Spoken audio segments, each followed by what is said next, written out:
siang tadi, grup band Slank dan sejumlah musisi yang tergabung dalam komunitas Revolusi Harmoni menggelar konser untuk mendukung pasangan Capres-Cawapres Jokowi JK di Parkir Timur Senayan, Jakarta Pusat.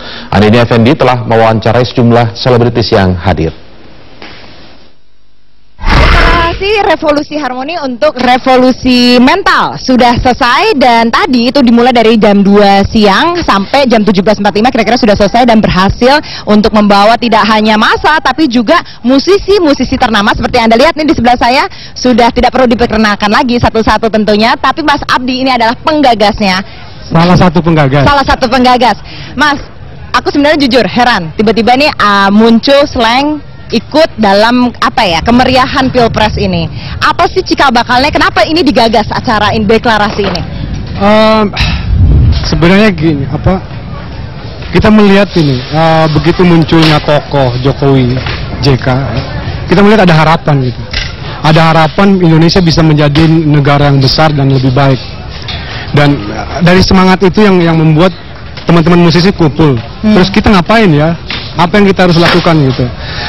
Teman-teman kayak misalnya Glenn dengan Trio Lestarinya udah deklarasi Revolusi Wangi. Yeah. Terus ada teman-teman lain juga deklarasi. Akhirnya kita satuin aja, kita declare kita deklarasikan Revolusi Harmoni, gabungan dari semua. Tapi kalau harmoni ada revolusi, artinya kan ada yang sesuatu yang tadinya tuh salah, akhirnya terus ada revolusi gitu, ada pergerakan. Yeah. Kenapa dipilih Revolusi Harmoni gitu?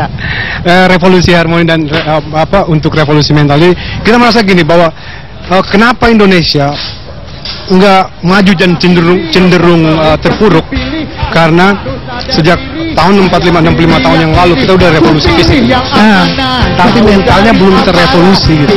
Dan kami akhirnya berpikir bahwa kita harus merevolusi mental, dan ternyata itu yang apa yang ditawarkan Jokowi dengan ide revolusi mental itu sangat kena, bahwa wah bener ya, kita harus revolusi mental agar kita menjadi bangsa yang bersih, jujur, disiplin, kreatif, dan tetap harmonis. Damai gitu. Nih, dari 3 teman yang ada di sini, siapa yang pertama diajak duluan dan apa waktu itu reaksinya? Nah gini, ini kan yang pertama kali kita ngumpul di Potlot, tadinya hanya untuk dengan pemilihan presiden baru kita mau ngapain ya? Ya. Nah, ngumpul satu dari beberapa orang seniman, akhirnya itu menyebar jadi bola salju.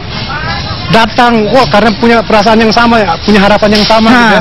Dan Mas Erwin ini termasuk orang yang terakhir pada hari ini datang gitu. Jadi Mas Erwin justru baru gabung. Tapi saya udah ngikutin kegiatan Glenn dengan Trio Lestarinya, deklarasinya Mas Slank juga udah ngikutin. Jadi support dari jauh. Dari rumah, tapi sekarang perlu datang. Akhirnya bisa bujuk, akhirnya datang, atau pengen sendiri? Enggak, saya nggak perlu dibujuk. Jadi itu yang paling susah. Iya kan, kelihatannya paling susah. Enggak, saya nggak perlu dibujuk karena itu kan saya ngikutin kata hati saya aja. Kita seniman itu biasa kalau bekerja itu selalu berdasarkan hati. Itu akan menghasilkan karya yang hebat gitu. Jadi saya ngikutin kata hati saya, dan ini kata hati saya bukan baru tadi atau baru kemarin. Dari sejak Pak Jokowi masih jadi wali kota saya udah ikutin dia gitu. Jadi saya rasa saya mengikut kata hati kan sekaligus support teman-teman yang udah melakukan kegiatan ini, dan saya ada di belakang mereka ini, sama-sama lah buat juga.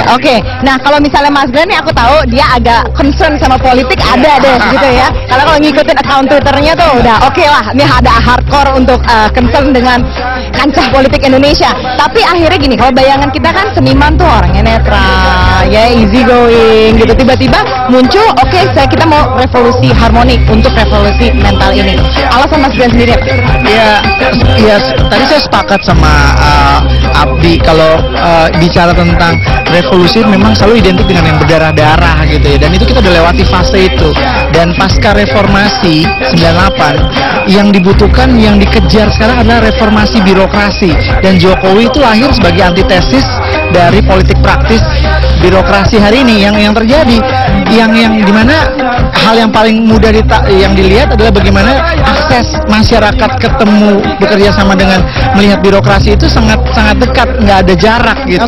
Dan itu yang membuat saya rasa ini momen penting, dimana kalau kita percaya sistem itu adalah kekuatan yang lahir dari rakyat, negara itu adalah gambaran bagaimana rakyatnya, ya dia harus dia adalah contoh yang paling konkret, yang paling real gitu. Kita akan bicara lebih lanjut lagi soal pilihan tadi, tapi sebelum kita tutup menutup segmen ini karena saya tahu Mas Abdi harus pergi. Mas Abdi, ada kelanjutannya nggak nih dari deklarasi revolusi harmoni ini?